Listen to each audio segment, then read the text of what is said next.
Hello, Vijay. Hi, Raj. Good to have you here, and Thank it's you. my absolute pleasure to interview you. Please introduce yourself. My name is Vijay Gurbani, and I work as the Chief Data Scientist for Whale Systems. Freeclimb by Whale Okay. is the product that we are looking at. And let's see, my background is I started my work doing research in networking protocols, Okay. multimedia networking protocols, security in those. From there, at Whale, I've been looking at moving up the stack, so to speak. Of course. So now we look at natural language processing, natural language understanding, generation, and of course with the move to deep neural networks, Okay. trying to see how we can make sense of everything that is going on in the space. Very interesting background. So, I am interested in what Freeclimb does, but before that, what made you switch from networking protocol to deep neural nets? Yeah, so that's an interesting question. So before I joined Whale, I was at Bell Labs for almost 21 years, and there I was doing a lot of work and research in SIP, which stands for Session Initiation Protocol. So SIP, as you know, is a multimedia telephony signaling protocol, and it sets up your voice calls in 5G, 4G, 6G, and even FaceTime uses a version of SIP. So a lot of work I did at Bell Labs was productized for national and international carriers, but at that time, as long as your conversation was represented as an RTP packet, I was happy. Okay. Right? I would use SIP to route that RTP packet, provide security to it. Perfect. Now, when I came to Whale, then all of a sudden I had to move up the stack because I had to generate these RTP packets. Yes. So about 12 years ago in Bell Labs, I started to get into machine learning because at least when I did my dissertation, machine learning was not in computer science departments outside of perhaps Stanford and Carnegie Mellon. Yes. Now pretty much even It was community college has digital machine signal learning. processing. Right. That's where it all originated from, right? Exactly, So, yeah. okay, go ahead. So now it's making sense of these neural network models, speech to text, text to speech, sentiment analysis, without necessarily listening to the audio itself, right, for privacy reasons. So there's a lot of work going on in Whale, and Freeclimb is in a way, highlights a lot of the work that we've been doing. Fantastic. It's absolutely fascinating how you made the transition and what made it to here. Please tell us something about what does Freeclimb do? Sure. So Freeclimb is a platform. It's a programmable internet telephony platform.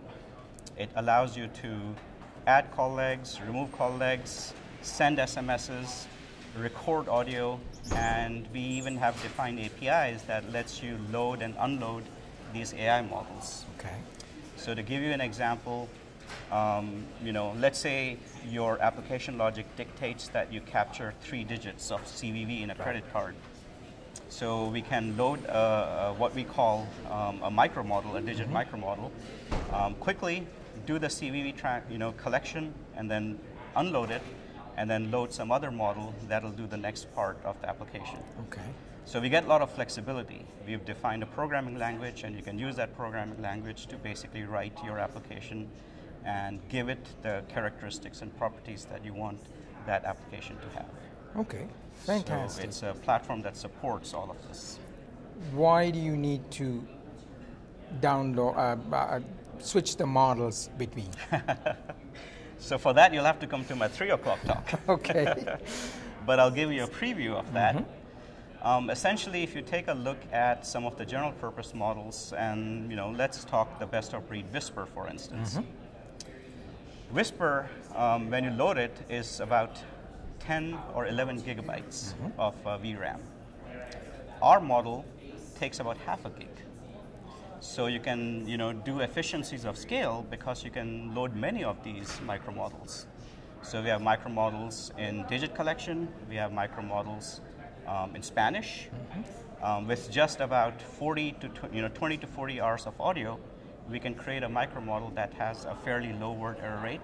Okay. It's agile, it's very easy to load and unload, and when we trained our Spanish model, it was interesting because it picked up these emergent capabilities where it could also understand Spanglish. Okay. Right, and we didn't train it for Indeed, Spanglish. indeed. So we get lots of advantages by doing this ourselves. So conserving compute power, modularity, speed, all of that dictates Exactly. a smaller model. Right. Okay, very And good. also, if you take a look at the enterprise space, very few enterprises have the compute power to train these large models.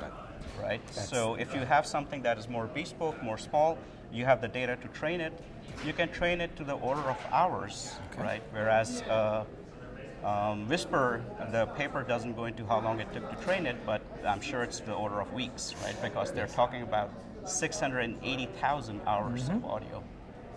So I think that is always the challenge, right? The training a model is one of the most expensive enterprise in all these language models, large language models, and Right.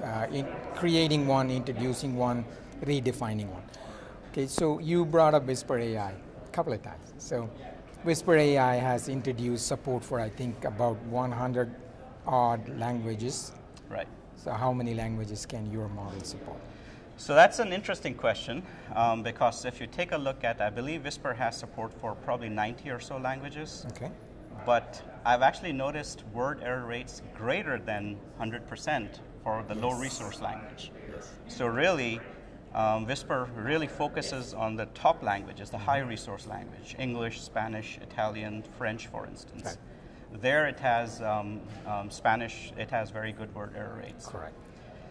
From our point of view, Whisper is set up so that many businesses in the enterprise can use it, right? So if there's an enterprise that wants English transcriptions, they can use it. If within the company there's an enterprise that uses Spanish transcriptions, they can use it. For us, the bespoke models that we tend to create are custom designed for a specific intent. So typically we do not necessarily train them to understand multiple languages. Instead, what we are trying to do is to train them to give us the lowest word error rate we can. Okay. Because in this business, once the ASR itself is done and produces a transcript, all of the back-end processes depend on how good that transcript is. Right. So instead of having a model that understands multiple languages but doesn't produce as accurate transcript for any language, in our view, it's better to focus on a language so that you get the best transcripts and modularize and emphasize your back-end processes. Sound reasoning, that's better business model. Yes? Right. Okay. All right.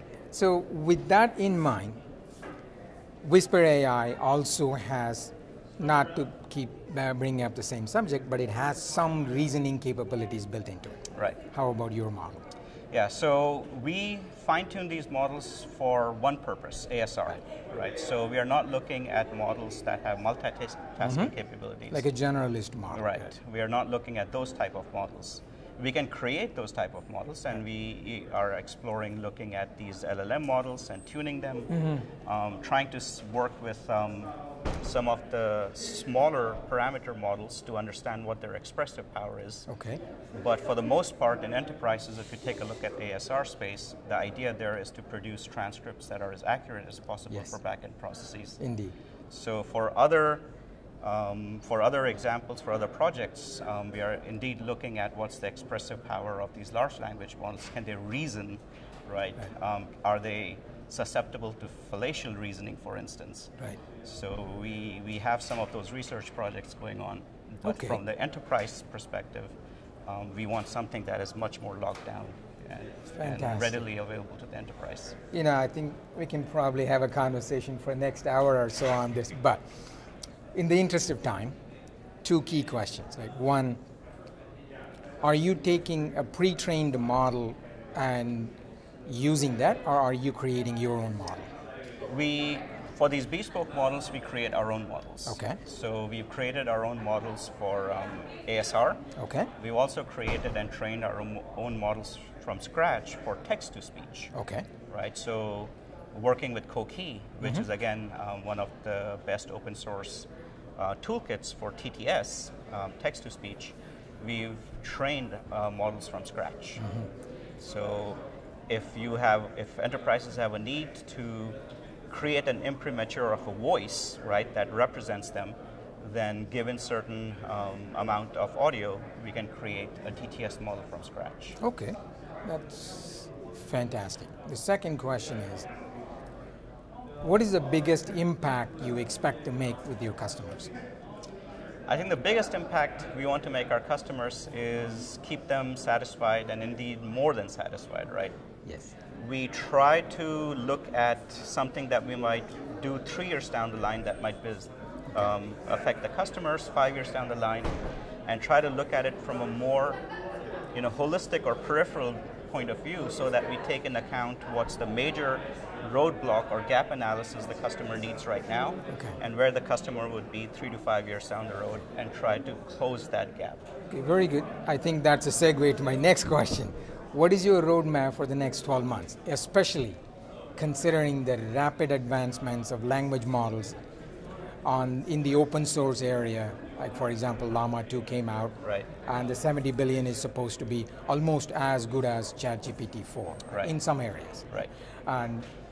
And the testing and the evaluation show the Helm, like holistic evaluation of language models, show it is very close. Right. With that in mind, what is your roadmap for the next 12 to 18 months?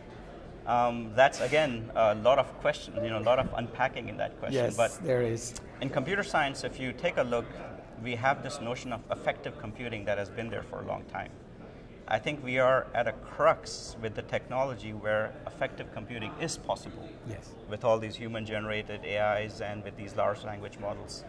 So at least for the next 12 months, besides looking at these bespoke models and text-to-speech models, we want to see how we can leverage effective computing to a much more fruitful avenue than it has been so far. Okay. So for instance, let me give you a quick example. If somebody calls into a call center and they are depressed, you do not want the AI agent to go, hey, how are you doing, right? So sentiment analysis so incorporated into your product. So, so at least, and that's far more complex than it sounds. Yes. So I think those are the type of things we want to be looking at in the next 12 months as these LLMs grow and mature. All right.